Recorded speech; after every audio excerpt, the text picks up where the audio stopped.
എല്ലോ കോയക്ക നിങ്ങൾ പറഞ്ഞിട്ടില്ലേ എന്റെ മോളെ കല്യാണത്തിന് നിങ്ങളെ വകാണ് ഡ്രസ്സ് സൈന എന്റെ മകള് പുതിയ ഇറങ്ങാനാകുമ്പോത്തിന് ഡ്രസ്സ് അവിടെ എത്തുന്നു.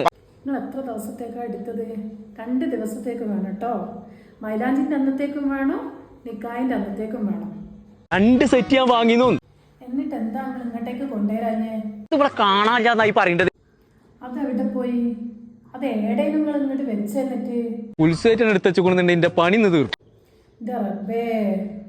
എല്ലാം ഡ്രസ്സ് നിങ്ങൾ വാങ്ങിയതാണോ അല്ലെങ്കിൽ റെന്റിന് എടുത്തതോ? വാടക എടുത്തിരുന്ന സാധനമാണ്. ഞാൻ കുഞ്ഞാപ്പേരെ ഇത് നിങ്ങൾ ആർക്കാ വാങ്ങിയേ? സത്യം പറഞ്ഞോളി. ഞാൻ പണി എന്താ വെച്ചാൽ നോക്കേ, ഞാൻ ഇഷ്ടമുള്ളവർക്ക് വാങ്ങും. എനിക്കറിയാം, സൈനാത്താന്റെ മോളെ കല്യാണല്ലേ. കുഞ്ഞാപ്പോ അന്നെ ഞാൻ കല്യാണത്തിന് കൊണ്ടുപോയിക്കോളാം. എനിക്ക് എന്താ വേണ്ടെന്ന് ഞാൻ തരാം. ആണോ? അങ്ങനെയാണ് ഇതേപോലെ പറ്റി ഒന്നും കൂടി വാങ്ങിയില്ല. അത് പച്ചിട്ട് ഡാൻസ് കളിച്ചപ്പം എന്തേ എനിക്ക് തീരെ സുഖം. ഞാൻ പണി എന്താ നോക്കേ.